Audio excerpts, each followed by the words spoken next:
Operating system पे जितने भी इंफॉर्मेशंस को आप स्टोर करते हो उनको वन बाय वन करके एग्जीक्यूट करने के लिए या प्रोसेस करवाने के लिए। For example, when a process is created in the operating system, यानी जब प्रोसेस क्रिएट किया जाता है ऑपरेटिंग सिस्टम पे, updated informations of the process, switching informations of the process, terminated process in the PCB. यानी जब प्रोसेस ऑपरेटिंग सिस्टम पे create होता है तो किस तरीके से वर्क करता है, किसी इंफॉर्मेशंस को अपडेट करने के लिए, किसी कंटेंट को या किसी प्रोसेस को या किसी इंफॉर्मेशंस को वन डायरेक्शन से दूसरी डायरेक्शन में स्विच करने के लिए, या जो टास्क एग्जीक्यूट हो गया हो या जो प्रोसेस एग्जीक्यूट हो गया हो उसको टर्मिनेट करने के लिए।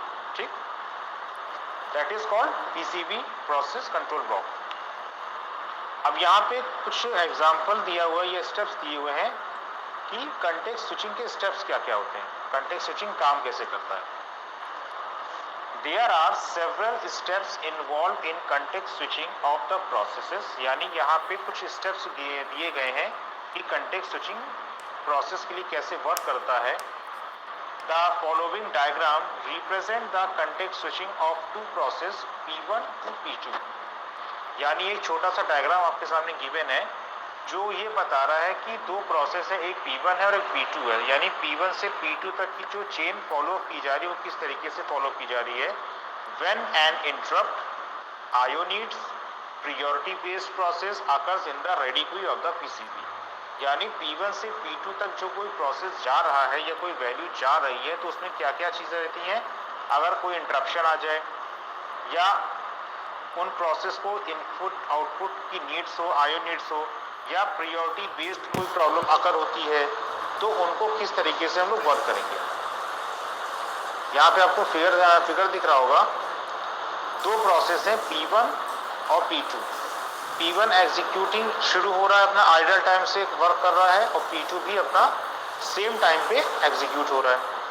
CPU क्या कर रहा है, CPU जब वर्क करेगा P1 और P2 दोनों एक ही समय पे काम करेंगे तो या तो उसमें इंटरप्ट आएगा, और अगर इंटरप्ट आएगा तो सिस्टम को कॉल की जाएगी, यानी कभी P1 और P2 वर्क कर रहे हैं, कभी P2 और P1 वर्क कर रहे हैं। कैसे काम कर रहे हैं चलिए इसको एक्सप्लेन करते हैं।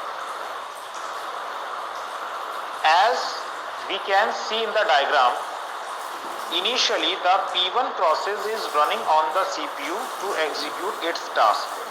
At the same time another process P2 in the ready queue state, यानी आप जैसा डायग्राम में देख रहे हो कि P1 प्रोसेस जो है वो रन हो रहा है CPU में अपने टास्क को एग्जीक्यूट करने के लिए, ठीक, और उसी सेम टाइम पे दूसरा प्रोसेस P2 है वो भी बिल्कुल रेडी स्टेट में बैठा है अपने आप को एग्जीक्यूट करने के लिए। इफ एन एरर और इंटरप्शन हैज अकर्ड और the process require input output, यानी अगर कोई एरर आती है या इंटरप्शन आता है या बाय चांस किसी तरीके के प्रोसेस को रिक्वायरमेंट होती है इनपुट आउटपुट की, the P1 process switch its state from running to the waiting state, तो जो P1 प्रोसेस रनिंग में चल रहा है वो अचानक से वेटिंग स्टेट पे चला जाएगा अगर इन तीनों में से कोई एरर आती है।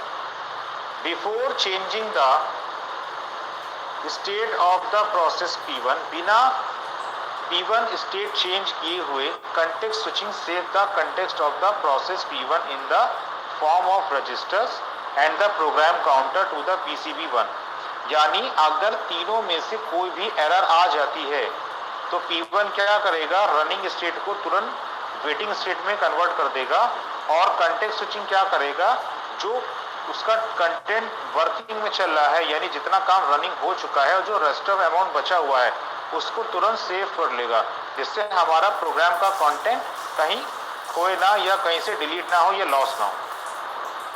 After that it loads the state of the P2 process from the ready state of the PCB to the running state, यानी जब ये प्रोसेस लोड हो रहा होगा तो PCB2 क्या करेगा, यानी प्रोसेस कंट्रोल ब्लॉक 2 क्या करेगा, अपना प्रोसेस 2 को रेडी स्टेट से रनिंग स्टेट में ले आएगा। क्यों, P1 आपका क्या कर रहा है, रनिंग चल रहा है, और P2 क्या रेडी स्टेट में वेट कर रहा है कि जब P1 एग्जीक्यूट हो जाए तो हम अपने आप को एग्जीक्यूट कराएं। अचानक से क्या होता है कि P1 पे एग्जीक्यूशन के टाइम पे कुछ एरर आ जाती है या इंटरप्शन आ जाती है, तो P1 क्या कर देता है, अपनी रनिंग स्टेट को रेडी स्टेट में ले आता है। तो कंटेक्स्ट स्विचिंग क्या करता है, P1 के सारे कंटेंट को होल्ड कर लेता है, यानी सेव कर लेता है। तो जैसे ही P1 रनिंग से वेटिंग पे आएगा, तुरंत P2 क्या करेगा, अपने आप को रेडी से रनिंग पे ले आएगा। यानी जब पहला प्रोसेस स्टॉप हो गया है, तब तक हम अपने वालों को एग्जीक्यूट करा लें। ये बात सभी को समझ में आई? Yes sir. Okay. The following steps are taken when switching process P1 to process P2. अब यहाँ पे कुछ स्टेप्स दिए हुए हैं, 5 स्टेप्स दिए हुए हैं कि प्रोसेस P1 से प्रोसेस P2 तक कैसे वर्क कर रहा है। First, the context switching needs to save the state of process P1 in the form of the program counter and the registers to the PCB which is the running state. पहले सबसे पहले क्या होगा, context switching क्या करेगा, जो process P1 state है उसको प्रोग्राम काउंटर और रजिस्टर की हेल्प से सेव कर लेगा, और प्रोग्राम काउंटर क्या करेगा, जो बाकी प्रोसेस है उसको रन करवाता रहेगा। यानी जब P1 में किसी तरीके की एरर आ रही है तो हम क्या करेंगे, उसको सबसे पहले सेव कर लेंगे, जिससे हमारा आगे वो प्रोग्राम लॉस ना हो जाए या कंटेंट लॉस ना हो जाए। Second point, now update PCB1 to process P1। अब अपडेट करेंगे PCB1 को प्रोसेस P1 में, यानी प्रोसेस कंट्रोल ब्लॉक फर्स्ट को प्रोसेस P1 में अपडेट करेंगे and move the process to the appropriate queue, और मूव कराएंगे उस प्रोसेस को जो एप्रोप्रिएट क्यू होगी, यानी जिसमें रिक्वायरमेंट होगी या जो उसके लिए रजिस्टर्ड होगी, such as the ready queue, input output queue and waiting queue. Just like वो रेडी क्यू भी हो सकता है, इनपुट आउटपुट क्यू भी हो सकता है और वेटिंग क्यू भी हो सकता है। ये इस पर डिपेंड करेगा कि कैसे वर्क कर रहा है। स्टेप 3 क्या कहता है, after that another process gets into the running state. यानी जब प्रोसेस P1 इस तरीके का कुछ वर्क कर रहा होगा, तो जो बाकी बचा प्रोसेस है वो क्या करेगा, वो तैयार करेगा अपने आप को रनिंग स्टेट के लिए, और we can select a new process from a ready state. या तो वो अपने आप को तैयार कर रहा होगा रनिंग स्टेट के लिए, या हम खुद उसको सेलेक्ट कर लेंगे रेडी क्यू से, which to be executed, जो आगे चल के एग्जीक्यूट हो, और the process has a high priority to execute its task. या तो वो खुद चल के एग्जीक्यूट हो, या तो हम खुद डिसाइड करेंगे कि किस प्रोसेस की प्रायोरिटी हाई है, उसके टास्क को हम पहले एग्जीक्यूट करें। फोर्थ पॉइंट क्या कहता है, we have to update the PCB, यानी now we have to update the PCB, यानी अब हम अपडेट किसको करेंगे, प्रोसेस कंट्रोल ब्लॉक को, for the selected process P2। किसके लिए, प्रोसेस P2 को सेलेक्ट करने के लिए। It includes switching the process, ये इंक्लूड क्या करेगा, प्रोसेस की switching state from ready to running, यानी रेडी से रनिंग पे जो स्विच हो रहा है उसको अपडेट करेगा, और from another state like block, exit और सस्पेंडेड, या तो उसको रेडी से रनिंग के लिए स्विच करेगा, या फिर उसको ब्लॉक से हटाएगा, या एग्जिट से हटाएगा, या सस्पेंड करेगा। यानी इनमें से कोई एक काम करेगा P2 के लिए जब हमारा PCB1 अपडेट हो रहा होगा। फिफ्थ पॉइंट क्या कहता है, if the CPU already execute process P2, अगर CPU पहले से ही P2 को एग्जीक्यूट कर रहा है या कर चुका है, we need to get the status of process P2। हम क्या करेंगे, हमें P2 की करंट स्टेट चाहिए होगी कि करंट में प्रोसेस P2 क्या कर रहा है, to resume its execution at the same point of time where the system interrupt occur. अगर CPU करंट में P2 को होगा तो हम क्या करेंगे, जिस टाइम P2 जो वर्क कर रहा होगा हम उसकी इंफॉर्मेशन तुरंत पिक कर लेंगे, क्योंकि अगर बाई चांस P2 एग्जीक्यूट होगा तो अचानक से उसमें किसी तरीके की कोई एरर ना आ जाए। क्यों, क्योंकि सिर्फ दो ही प्रोसेस काम कर रहे हैं, P1 या P2। अगर बाई चांस P3 या P4 बैकअप में होते तो हमारा CPU P2 को एग्जीक्यूट करके P3 स्टार्ट कर देता, देन P3 को एग्जीक्यूट करके P2 स्टार्ट कर देता, मगर हमारे पास सिर्फ P1 और P2 है। P1 में पहले से एरर आ गई है और P2 को CPU एग्जीक्यूट कर रहा है। अगर बाई चांस इसमें भी एरर आ जाएगी तो हमारा सिस्टम पूरी तरीके से ब्लॉक हो जाएगा। तो हमें इस चीज को हटाने के लिए क्या करेंगे, हमें टाइम टू टाइम उसकी इंफॉर्मेशन लेते रहना होगा। याद है, क्लियर हुआ?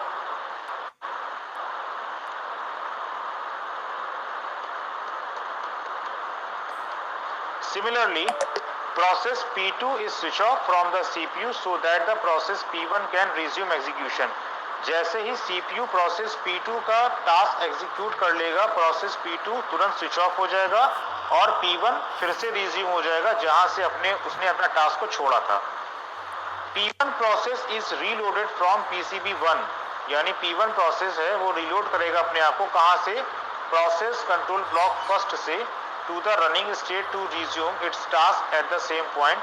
रनिंग स्टेट के लिए कहां से, जहां पे उसने रिज्यूम किया था अपने सेम पॉइंट पे, otherwise the information is lost, नहीं तो वो जो इंफॉर्मेशन थी वो लॉस्ट हो जाएगी।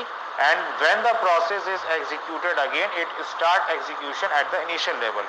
अगर हम अपने प्रोसेस P1 को दोबारा से रिज्यूम नहीं करेंगे तो हमारी जो इंफॉर्मेशन पड़ी हुई है वो लॉस हो जाएगी, जिसके कारण हमको अपने P1 के प्रोसेस को दोबारा से इनिशियल लेवल से स्टार्ट करना पड़ेगा, यानी 0 से। ठीक, ये कंटेक्स्ट स्विचिंग समझ में आया, प्रोसेस P1 P2 का एग्जीक्यूशन समझ में आया। यहां तक किसी को कोई डाउट? अगर डाउट है तो पहले पूछ लो। सर ये फिफ्थ वाला पॉइंट एक बार रिपीट कर दीजिए। फिफ्थ वाला point, okay. If the CPU already execute process P2, we need to get the status of process P2 to resume its execution at the same point of time where the system interrupt occur। यानी अगर CPU by default P2 को execute कर रहा है तो हम क्या करेंगे कि P2 की इंफॉर्मेशन अपने पास रखेंगे कि किस टाइम पे P2 का फाइनल एग्जीक्यूशन होगा, क्योंकि हमारे पास आगे कोई अनदर प्रोसेस तो है नहीं एग्जीक्यूट करने के लिए, हमारे पास सिर्फ 2 ही प्रोसेस हैं, P1 या P2।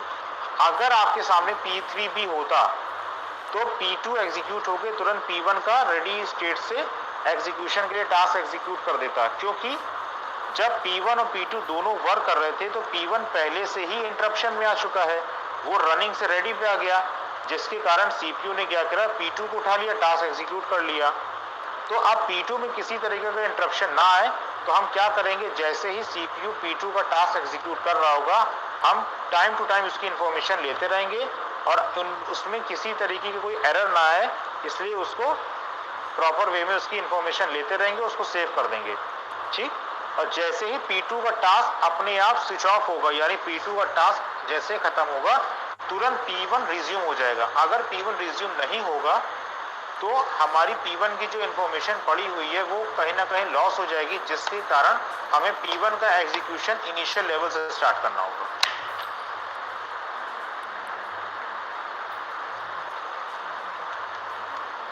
ओके सर, आगे। यहां तक क्लियर हो सभी को? Yes sir. ओके, अब एक आता है इंपॉर्टेंट क्वेश्चन, फ्रेगमेंटेशंस क्या होता है, इंटरनल और एक्सटर्नल। पहले हम बात करेंगे कि फ्रेगमेंटेशन क्या होता है, फिर हम बात करेंगे कि इंटरनल और एक्सटर्नल क्या होता है। देखो, fragmentation is a process of data storage in which memory space is used inadequately, decreasing ability और एफिशिएंसी एंड समटाइम्स बोथ। यानी फ्रेगमेंटेशन एक प्रोसेस है डेटा स्टोर करने का, मेमोरी स्पेस बढ़ाने का। जैसे कि आप कोई अपनी फाइल्स डाउनलोड करते रहते हो सिस्टम्स पे, और कभी कभी क्या होता है जब सिस्टम पे मल्टीपल फाइल्स आ जाती हैं या ज़्यादा फाइल्स आ जाती हैं तो आप क्या करते हो, उसको फ्रेगमेंट करते हो, मीन्स उसको अरेंज करते हो सीक्वेंस फॉर्म में। क्यों करते हो? हमारे सिस्टम की जो स्पीड है, मेमोरी की स्पीड, वो थोड़ी सी इंक्रीज रहे, यानी अगर हम एक बार में कोई टास्क एग्जीक्यूट कर रहे हैं तो उसमें किसी तरीके कोई प्रॉब्लम ना हो, दैट इज कॉल्ड फ्रेगमेंटेशन। यानी कोई गार्बेज फाइल है तो उसको हम रिमूव कर देते हैं। The precise implications of fragmentations depend on the specific storage space allocation scheme in operation and the particular fragmentation type। यानी जितना आप उस चीज को प्रिसाइज करते हो, प्रिसाइज का मीन्स क्या होता है, छोटा करते हो, यानी जितना आप फालतू का स्पेस हटा के स्पेस कवर करते हो उतना ही वो आपके लिए सिस्टम के लिए डिपेंडेंट होता है, सिस्टम के लिए हेल्पफुल होता है, मेमोरी के लिए हेल्पफुल होता है। In certain instances, fragmentations contributes to unused storage capacity and the concept also apply to the unusable space generated in the situation। यानी ये जो सिचुएशन की बात कर रहा है, फ्रेगमेंटेशन का काम क्या होता है, जितना भी अनयूज्ड स्टोरेज कैपेसिटी होता है उसको हटा देता है। यानी अगर कोई गार्बेज फाइल पड़ी हुई है या कोई आपकी डिलीटेड फाइल रिसाइकिल बिन में पड़ी हुई है, तो हम लोग क्या करते हैं, रिसाइकिल बिन के डेटा को रिमूव करते हैं, क्योंकि जितना डेटा बढ़ता जाएगा उतना ही हमारा स्पेस कवर होता जाएगा, तो हम लोग अनयूज्ड फाइल को हटा देते हैं। The memory used to preserve the data set, for example file format, is similar for other example of FAT file system. आपने देखा होगा फैट फाइल सिस्टम को, आपका एक्सटर्नल डिवाइसेस में आता है, regardless of the amount of fragmentation from null to the extreme. यानी जैसे आप क्या करते हो कि अपनी फाइल्स को रिसाइकिल बिन में जाती है, और इन केस उसमें किसी तरीके का किसी एक फाइल पे वायरस आ गया है और आप मल्टीपल फाइल्स को बार बार डिलीट करने की कोशिश करोगे, तो वहां पे क्या होता है कि वो वायरस खुद के अंदर वायरस पे वायरस बनाता रहता है, यानी वो फ्रेगमेंटेशन की फाइल फैट फाइल में कन्वर्ट हो जाती है, और जिस कारण से कहीं ना कहीं आपके सिस्टम की मेमोरी को हार्मफुल हो सकता है, या कहीं ना कहीं सिस्टम की मेमोरी में किसी तरीके की प्रॉब्लम क्रिएट हो सकती है। There are three distinct fragmentations kind. यहाँ पे तीन तरीके की fragmentations process होता है। The first one is internal, second one is external, and the third one is data fragmentations that can exist beside all the combinations. यानी यहाँ पे आप अपने सिस्टम पे तीन तरीके का फ्रेगमेंटेशंस कराते हो, या तो इंटरनल या एक्सटर्नल या डेटा का। इंटरनल की बात करेंगे, सिस्टम की मेमोरी की बात कर रहे हैं, सिस्टम के अंदरूनी पार्ट की बात कर रहे हैं। एक्सटर्नल की बात करेंगे तो आपने कोई फ्लॉपी डिस्क लगाई है, हार्ड डिस्क लगाई है, पेन ड्राइव लगाई है, सीडी लगाई है, डीवीडी लगाई, that was external. Data fragmentation की बात करेंगे तो इंफॉर्मेशन की बात कर रहे हैं। In preference for enhancement in efficiency or usability, fragmentations is often acknowledged. For other tools such as processors, similar things happen.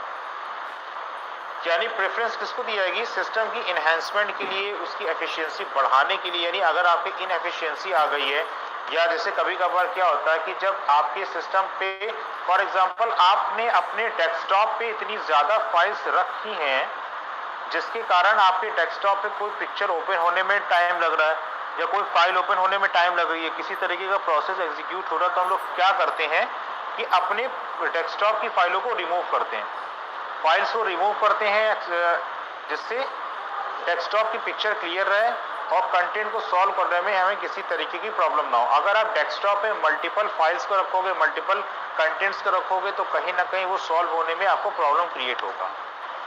ठीक, now what is the fundamental concept of fragmentation, यानी आप जो फ्रेगमेंटेशन इसका फंडामेंटल कॉन्सेप्ट क्या है। When a computer programs demand fragments of storage from the operating system, the elements are assigned in chunks. That means जब कोई computer programmer demand कर रहा है फ्रेगमेंट करने का स्टोरेज को ऑपरेटिंग सिस्टम से, क्यों कर रहा है। फॉर एग्जांपल आपका अपना पर्सनल रूम है, पर्सनल रूम पे आप चाहे जैसे आप सामान रखो, आप कॉलेज से आते हो, बैग इधर, शूज इधर, ठीक है, वॉलेट उधर, वॉच उधर, मोबाइल इधर, हर सामान बिखरा बिखरा रहता है। कोई सेकंड पर्सन आपके रूम पे आएगा, उसको लेगा अरे रूम कितना भरा भरा लग रहा है, तो अगर आप उसी चीज़ को थोड़ा सेट कर दोगे, सेट करने का मीन्स आपने प्रॉपर बैग को सेट कर दिया, वॉलेट को सेट कर दिया, शूज़ को सेट कर दिया, वॉचेस को अपनी जगह रख दी, इस तरीके से आप सामान को सेट कर दोगे, दैट मीन्स आपके रूम में स्पेस कवर हो जाएगा किसी दूसरी चीज़ को रखने के लिए। तो वही चीज़ है, कोई भी कंप्यूटर प्रोग्राम क्या चाहता है कि हमें अपने आप को सेव करना है इसी स्पेसिफिक जगह पे जिसमें हमें स्पेस मिले, ठीक है, दैट वाज चंक। एलिमेंट्स को चंक्स यानी जो अनवांटेड चीज़ें उनको डिलीट कर दो। When a chunk of the software program is completed, it can be released back to the system, making it ready to be transferred to the next or the similar program again afterward. Software differs in the size and duration of time a chunk is kept by it. A computer program can demand and release several blocks of storage throughout its lifetime. इस पूरे paragraph का मतलब है, जैसे आपने suppose रजत नाम का एक वर्ड फाइल है, रजत डॉक्स यानी रजत डॉट डॉक्स नाम का फाइल है। आपने क्या बनाया, सबसे पहले रजत नाम का एक फोल्डर बनाया, जितने भी रजत की पर्सनल फाइल्स होंगी, चाहे वर्ड फाइल हो गई, चाहे पीपीटी हो गई, चाहे एक्सेल फाइल हो गई, कैसी भी फाइल आपने वहाँ स्टोर किया, कोई भी उसकी पर्सनल इंफॉर्मेशन से वहाँ पे स्टोर किया, स्टोर करने के बाद आपने क्या करा, उसका एक बैकअप अपने पेन ड्राइव में ले लिया और एक आपने उसको डी ड्राइव में सेव कर दिया। इससे जानते हो क्या होगा कि आपने रजत नाम का एक फोल्डर बनाया, रजत नाम का एक स्पेसिफिक रूम है, उस रूम के अंदर रजत की सारी इंफॉर्मेशन पड़ी हुई हैं। अगर आप उसको अलग अलग बिखरा के रख दोगे, यानी वर्ड फाइल डेस्कटॉप पे है, एक्सेल फाइल डाउनलोड्स पे है, पीपीटी फाइल आपकी डॉक्यूमेंट्स पे है, ठीक है, और जो भी अलग पावर पॉइंट दूसरी फाइल पड़ी हुई है आपकी डॉक्यूमेंट्स में पड़ी हुई है या किसी और ड्राइव में पड़ी हुई, तो आपको उसको ढूंढने में भी टाइम लगेगा, प्लस वो स्पेस कवर करेगी। तो आपने क्या करा, उन सारी फाइलों को एक क्लब करके पर्टिकुलर एक स्पेस क्रिएट किया, वहां पे उसको सेव कर दिया, जिससे आपका जो सॉफ्टवेयर जगह घेर रहा था वो कम से कम जगह घेरेगा, क्योंकि फाइल सारी जगह एक ही जगह आ गई। ठीक। The unused memory section are large, यानी जितने भी अनयूज्ड मेमोरी सेक्शन होते हैं वो लार्ज स्पेस कवर होते हैं। And continuous when a system is initialize, और कॉन्टिन्यूस सिस्टम को इनिशियलाइज करें। क्यों, मैंने भी एग्जांपल दिया ना कि रजत नाम की 5 फाइलें हैं, वो पांचों अलग अलग जगह बिखरी हुई हैं, तो वो अनयूज हुई ना, आपने क्या एक जगह बना ली, वहां पे सेव कर दिया, तो आपको भी याद रहेगा कि मैंने इस नाम के फोल्डर में सारा कंटेंट सेव कर रखा हुआ है। The large continuous sector becomes fragmented into the smaller part of the regions through time and utilization। यानी जब हम फ्रेगमेंटेशंस लागू करते हैं अपनी लार्ज सेक्शंस पे, लार्ज सेक्शन आपका डेस्कटॉप हो गया, आपका पेन ड्राइव हो गया, आपकी हार्ड डिस्क हो गई, क्योंकि इनमें लार्ज अमाउंट ऑफ कंटेंट रहता है, तो इन पे जब आप फ्रेगमेंटेशंस अप्लाई करते हो तो जितनी भी लॉन्ग स्पेस वाली फाइल्स होती हैं वो फ्रेगमेंट हो जाती हैं, यानी छोटे पार्ट में कवर हो जाती हैं। Ultimately, accessing large contiguous blocks of storage can become difficult for the system। यानी जितने भी लार्ज कॉन्टिन्यूस ब्लॉक्स होंगे ना, उनको आपको कैरी करने में या कहीं ना कहीं ट्रांसफर करने में प्रॉब्लम होती। फॉर एग्जांपल, जैसे मैंने रजत से बोला, रजत मुझे ये कंटेंट आप मेल कर दो, तो रजत जब किसी कंटेंट को मुझे मेल करेगा तो उसका लिमिटेड साइज होती है मेल करने की, और अगर वो साइज से ऊपर होगा तो रजत क्या करेगा, उसको जिप फाइल में कन्वर्ट करेगा। जैसे ही उसको जिप फाइल में कन्वर्ट करेगा, यानी वो फ्रेगमेंट हो जाएगी, छोटी हो जाएगी, और मुझे वो मेल कर देगा। फिर मैं उस जिप फाइल को जैसे ही डाउनलोड करूंगा और जैसे ही अनजिप करूंगा, वो फाइल सेम वैसे ही खुलेगी जैसे रजत ने मुझे जिप करके दी थी। और जब मैंने उसको अनजिप किया तो वो जो लार्ज अमाउंट ऑफ डेटा, जो ज्यादा अमाउंट ऑफ डेटा कवर कर रहा था, वो शॉर्ट अमाउंट ऑफ डेटा में कन्वर्ट हो जाएगा। ठीक। अब यहाँ पे एग्जाम्पल एक फिगर दिया हुआ है, एग्जाम्पल ऑफ फाइल फ्रेगमेंटेशंस। जो पहली वाली आपको एक रो दिख रही है, one continuous file with no gaps और फाइल्स फिल्ड इन बिटवीन, यानी ये जो पूरा रो जा रही है, यहाँ पे किसी तरीके की कोई भी फाइल फिल नहीं हुई है। और जो इसके नीचे आप देख रहे हो, येलो कलर से, व्हाइट कलर से, ब्लैक कलर से, ब्लू कलर से, ये क्या है, files broken up with gaps and other files. यानी जितना व्हाइट वाला पार्ट है उसको आप मान के चलो ये अनफिल्ड है, इसमें कोई डेटा नहीं है। जितना येलो वाला पार्ट है वो समझ लो ये फाइल फिल्ड है, और जितना ब्लू वाला पार्ट है ये आपका मेमोरी है, कि इतनी मेमोरी में जितना येलो वाला पार्ट है इतना फाइल फिल है, और व्हाइट वाले में अभी तक कोई कंटेंट है नहीं, और ये बचा हुआ अमाउंट है। ठीक, यहाँ तक क्लियर हो सभी को?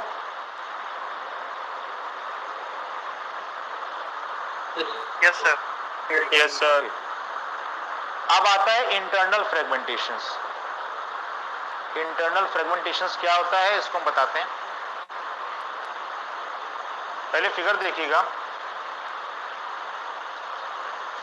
फिगर में आपको दिख रहा होगा दो पार्ट हैं, व्हाइट वाले दैट वाज फ्रेगमेंट, और आपका जो ग्रीन वाला पार्ट है that was use space.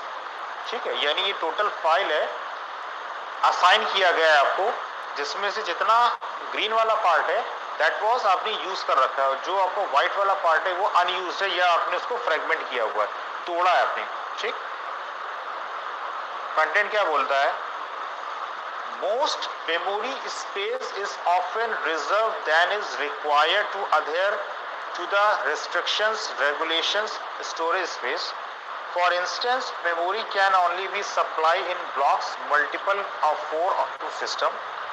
And as an outcome, if a program demands maybe 29 bytes, it will get a collections of 32 byte.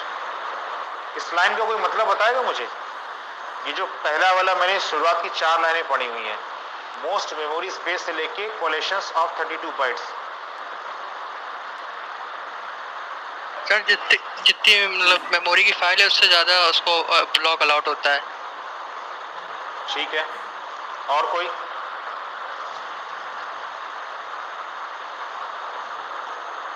जैसे मेमोरी कार्ड आप सभी लोग यूज करते हो, आपके फोन पे भी बहुत से फोन आजकल 256 GB 128 GB वाले फोन आ रहे हैं, MB वाले फोन आ रहे हैं. तो जितना फाइल आप स्टोर करते रहते हो वो मेमोरी स्पेस बताता रहता है ना कि इतने बाइट्स का ये डेटा है और इतने बाइट्स में कवर है. अच्छा ये बताओ, सभी लोग लैपटॉप डेस्कटॉप यूज करते हो, 32 बाइट्स और 64 बाइट्स में क्या डिफरेंस है?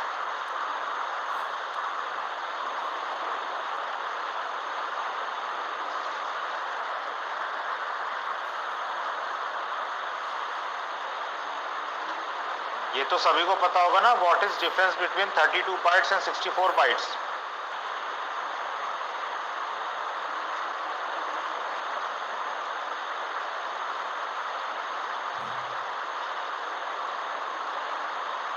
क्या हुआ, किसी की आवाज क्यों नहीं आ रही? किसी को नहीं पता?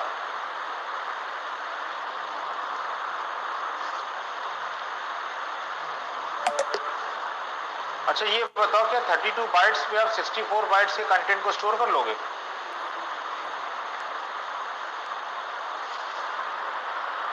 सर 34 और 32 मतलब रजिस्टर के नंबर ऑफ रजिस्टर्स हो सकते हैं. सर प्रोसेसिंग पावर पे डिपेंड करता है. 32 बिट्स मतलब कम पावर होगी, आपको कोई भी डाटा प्रोसेस करने में टाइम लगेगा, और 64 बिट में जल्दी प्रोसेस होता है कोई भी डेटा या कोई भी प्रोग्राम अगर हम लोग सॉल्व कर रहे हैं, कोई भी डेटा एग्जीक्यूट करा रहे हैं. तो बेसिकली प्रोसेसिंग के पे डिपेंड होता है 32 बिट और 64 बिट. सर 32 जो है वो लेस सिक्योर है और 64 मोर सिक्योर है. मोर सिक्योर है, ठीक है. फॉर एग्जाम्पल आप क्रोम से कोई फाइल डाउनलोड कर रहे हो, या हम कह रहे कोई सॉफ्टवेयर डाउनलोड कर रहे हो, क्रोम से कोई सॉफ्टवेयर डाउनलोड कर रहे हो, तो क्या आप ये लिखते हो कि ये सॉफ्टवेयर पर्टिकुलर 64 बिट के लिए होना चाहिए या 32 बिट के लिए होना चाहिए? ये चीज टाइप करते हो? क्यों? Yes sir. बाई चांस आपका सिस्टम 32 बिट का है और आप जो सॉफ्टवेयर डाउनलोड कर रहे हो अचानक वो बाई चांस 64 बिट का निकला है, तो वो चलेगा? नहीं चलता सर. नहीं चलेगा सर, बिट के अकॉर्डिंग डाउनलोड करना पड़ता है. वो तो करना ही पड़ेगा. अगर 64 बिट का तब तो कोई प्रॉब्लम ही नहीं होगी. 32 बिट का है और तुम 64 बिट का कंटेंट डाउनलोड करोगे तो कहीं से रन नहीं करेगा, रन कराते कराते परेशान होगा. यानी हमें तो इन्फॉर्मेशन देनी पड़ेगी ना. तो वही चीज बोला, if a program demands may be 29 bytes it will get a collision of the 32 bytes. यानी जितना अमाउंट ऑफ मेमोरी की एलोकेशन होती है उससे थोड़ा सा ज्यादा ही लेके चलते हैं बैकअप में. The surplus storage goes to waste when this occur. This useless space is found inside an assign area in the case. यानी जितना भी अनयूजलेस स्पेस है ना, यानी 29 बाइट की जरूरत थी, 32 बाइट दिखा रहा है, ठीक है. यानी 3 बाइट आपको एक्स्ट्रा दे रहा है. वो क्यों दे रहा है? थोड़ा सा बैकअप लेके चलने के लिए, जिससे सिस्टम पे किसी तरीके का कोई एरर ना आ जाए. This structure called fixed segment struggles from excessive memory. Any process consume an enormous chunk no matter how insignificant. Internal fragmentations is what this garbage is termed. Unlike many other forms of fragmentations, this is impossible to restore inner fragmentations. Typically, the only way to eliminate it is with a new design. यानी जब भी हम अपने memory पे, अपने system पे किसी तरीके की कोई फाइल को स्पेस करते हैं, कोई सॉफ्टवेयर को इंस्टॉल करते हैं, तो हमेशा फ्रेगमेंट करके करते हैं कि हमारे सिस्टम का जो स्पेस है वो उतना ही कवर करे जितनी रिक्वायरमेंट हो. ज़्यादा स्पेस कवर कर लेगा तो अगर हमको फर्दर कोई फाइल स्टोर करनी होगी या फाइल का ट्रांसफ़र करना होगा तो हमें कहीं ना कहीं से कोई प्रॉब्लम क्रिएट होगी, जो हमारी फाइल को एलिमिनेट कर देगा, उस फाइल को रिमूव कर देगा. जैसे हम लोग जब शेयरिट एप्लीकेशन का यूज़ करते थे, अब तो बैन हो गई है, हम लोग मोस्ट प्रॉब्ली मूवीज को लेते थे अपने एक फ्रेंड से, मूवीज को डाउनलोड करते थे, शेयर करते थे, तो अगर हमारे फोन पे उतना स्पेस नहीं है तो वो तुरंत बता देता था कि यहाँ पे स्पेस अवेलेबल नहीं है। दैट मीन्स आपको इस इतनी MB की फाइल को स्टोर करने के लिए आपको इतना स्पेस कवर करना पड़ेगा, इतना स्पेस रिजर्व करना पड़ेगा। तो वही चीज़ यहाँ बता रहा है कि आपको अगर इतना स्पेस चाहिए तो आप थोड़ा सा बैकअप लेके चलो और फाइल को क्लियर करते चलो, उसको फ्रेगमेंट करते चलो। बेफिजूल का अनयूजुअल डेटा जितना भरते जाओगे उतना ही सिस्टम के लिए दिक्कत करेगा। For instance, in dynamic storage allocation, storage reserves reduce internal fragmentation significantly by extending the space overhead over a more significant number of element। यानी जितना भी डायनामिक एलोकेशन होता है, स्टोरेज एलोकेशन होता है, वो क्या करता है, रिड्यूस करता है सारे इंटरनल फ्रेगमेंटेशंस कंटेंट को और एक्सटेंड करता है स्पेस कंटेंट को, ज्यादा से ज्यादा कंटेंट को सेव करने के लिए। ये जो फिगर आपने भी देखा है, ये किसका फिगर है? इंटरनल फ्रेगमेंटेशंस का। यानी असाइन स्पेस, जितना ग्रीन पार्ट है वो आपका यूज स्पेस है और जितना व्हाइट है वो आपने फ्रेगमेंट किया हुआ, यानी तोड़ रखा है वो फाइल्स को। नाउ हाँ बताओ। फ्रेगमेंटेशन सिस्टम द्वारा प्रॉब्लम होती है या फिर ये क्या कह रहे हो? सर फ्रेगमेंटेशन ये क्या कहते हैं, प्रॉब्लम है या फिर क्या कहते हैं प्रोग्राम टाइप का है? ये प्रॉब्लम नहीं है बेटा। प्रॉब्लम कहाँ से हो जाएगी? तुम्हारा कमरा है, तुम्हारे कमरे में ढेर सारा सामान रखा हुआ है, तो दीपावली में जब कमरे को साफ करते तो ये प्रॉब्लम होगी क्या? भाई दीपावली में क्या होता है, घरों की सफाई होती है, तो क्या होता है, ये क्या प्रॉब्लम है सफाई करना? प्रॉब्लम तो है नहीं। हर आदमी चाहता है कि मेरा घर अच्छा दिखे। तो फ्रेगमेंटेशंस क्या है? फ्रेगमेंटेशंस भी एक तरीके का प्रोसेस है जो आपकी जो गार्बेज फाइल्स होती है उनको क्लियर करता है। अच्छा, आप लोगों ने फ्रेगमेंटेशन किया है अपने सिस्टम पे कभी?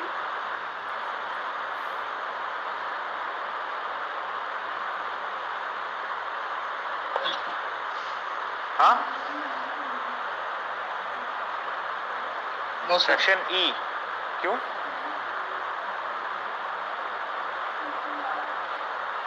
क्यों नहीं किया फ्रेगमेंटेशन अभी तक? ऐसे लैपटॉप चला रहा हूँ, डेस्कटॉप चला रहा हूँ।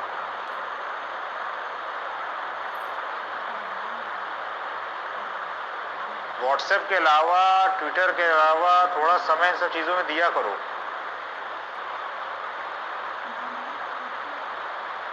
कैसे करोगे फ्रेगमेंटेशंस, पता है तरीका?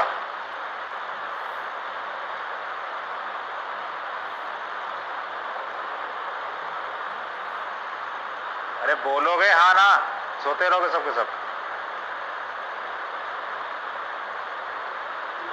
हाँ सर।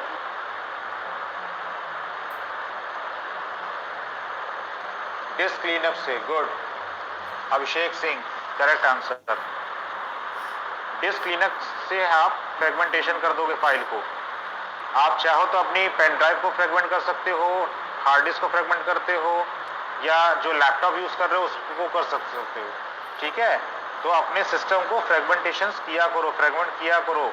जैसे आप फ्रेगमेंट करोगे तो जितनी भी आपके सिस्टम पे अनयूजुअल फाइल होंगे, अनयूजुअल डेटा होगा, वो ऑटोमेटिकली आपके रिसाइकल बिन में चला जाएगा। और जब फ्रेगमेंटेशन पूरा होगा तो पूछेगा ये फाइल्स को डिलीट करना या नहीं करना। अगर आप उसको डिलीट कर दोगे तो आपका सिस्टम की स्पेस थोड़ा सा बढ़ जाएगी और थोड़ा सा उसका जो रनिंग पावर हो जाएगा थोड़ा सा बढ़ जाएगा, यानी स्पीड थोड़ी सी इंक्रीज कर जाएगी। ठीक है, अब आता है एक्सटर्नल फ्रेगमेंटेशन। सबसे पहले फिगर देखते हैं इसका। क्लियर दिख रहा है आपको एक्सटर्नल फ्रेगमेंटेशन में कि असाइन स्पेस क्या है? व्हाइट डिनोट कर रहा है फ्रेगमेंट को, ग्रीन डिनोट कर रहा है आपका असाइन स्पेस को। ठीक है, प्रोसेस कितना है? 7 है, नीड्स है 50 KB मेमोरी स्पेस की। ठीक, तो उसने तोड़ना शुरू किया 50 KB को 40 KB, 10 KB और 5 KB में। ठीक है, तो अलग अलग तरीके से तोड़ोगे तभी आपका स्पेस वो कवर होगा और आपको स्पेस देगा कि एक्सटर्नल फाइल को आप अपने सिस्टम पे रीलोड कर सकते हो। अब कंटेंट क्या कहता है उसको देखते हैं। When used storage is differentiated into smaller lots and it's punctuated by assigned memory space, external fragmentations occur। It is a weak point of many storage allocations methodology when they cannot efficiently schedule memory used by the system. जब कोई storage different तरीके से small parts में तोड़ा जाता है या memory space assign की जाती है तो वहाँ पे क्या होता है, एक्सटर्नल फ्रेगमेंटेशन अकर होता है। एक्सटर्नल फ्रेगमेंटेशंस को आप जितनी भी एक्सटर्नल डिवाइसेस होती हैं, जितने भी एक्सटर्नल पॉइंट आउट्स होते हैं, उनसे आप डिनोट करते हो। The consequence is that while unused storage is available, it is essentially inaccessible since it is separately split into fragments that are too limited to meet the software requirement. यानी जहां पे आपका अनयूज्ड स्टोरेज अवेलेबल होगा तो आप कोशिश यही करोगे कि उस चीज को फ्रेगमेंट करो जिससे आपका लिमिटेड पावर स्पेस क्लियर हो जाए और सॉफ्टवेयर की रिक्वायरमेंट बढ़ जाए। The word external derives from the fact that the inaccessible space is stored outside the assigned regions। यानी जो शब्द है एक्सटर्नल डिराइव्स, ये वो फैक्ट है जो लिया गया है आपके आउटसाइड कंटेंट से, यानी जितने भी आउटसाइड रीजन्स होते हैं, आप पेन ड्राइव ले लो, हार्ड डिस्क ले लो, फ्लॉपी डिस्क ले लो, जितनी भी डिवाइसेस होती हैं उनको फ्रेगमेंट करने के लिए आपने इसका एक्सटर्नल फ्रेगमेंटेशन दिया है। Consider for instance a scenario in which a system assigns 3 consecutive memory blocks and then relieves the middle block. The memory allocator can use these unused allocations of the storage for further assignment. Fortunately, if the storage to be reserved is more generous in size than this available regions, it will not use this component. ये जो figure आप देख रहे हो ना, figure में आप देख रहे हो जितना ग्रीन वाला पार्ट है ये असाइन स्पेस है और जितना व्हाइट वाला पार्ट है ये फ्रेगमेंट है। तो इसमें क्या लिखा हुआ है, ये जितना सिनेरियो आप देख रहे हो सिस्टम का, मेमोरी ब्लॉक्स का, मिडिल ब्लॉक का, इसको क्या करो, तोड़ रहे हो। यानी फर्दर में हम कुछ डेटा रिसीव कर रहे हैं, हम कोई पिक्चर रिसीव कर रहे हैं, हम कोई वीडियो रिसीव कर रहे हैं अपने मोबाइल फोन पे, अपने लैपटॉप पे, तो वहाँ मेमोरी स्पेस होना चाहिए। अगर मेमोरी स्पेस ही नहीं होगा, सारी फाइल एक लाइन से क्लियर हो जाएंगी, तो हमें कहीं ना कहीं प्रॉब्लम होगी कंटेंट को कवर करने में, कंटेंट को रखने में, कंटेंट को सेव करने में। तो उससे अच्छा क्या है, हम फाइल को टाइम टू टाइम फ्रेगमेंट करते रहें जिससे हमारा स्पेस बढ़ता जाए और हम अपना टास्क को प्रॉपर वे में एग्जीक्यूट करें।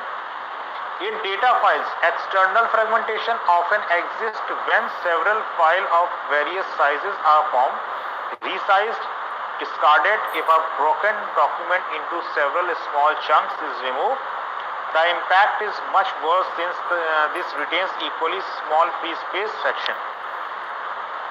अच्छा क्लास, आप लोग डेस्कटॉप पे राइट क्लिक करते होगे, तो राइट क्लिक करने पे आपको दिखता होगा ना कि फाइल को किस व्यू में देखना है, या उसके नेम के अकॉर्डिंग सेट करना है, या साइज के अकॉर्डिंग सेट करना है। ये किया किसी ने, फाइल को नेम के अकॉर्डिंग सेट करना या सेव करना, या किया है ना?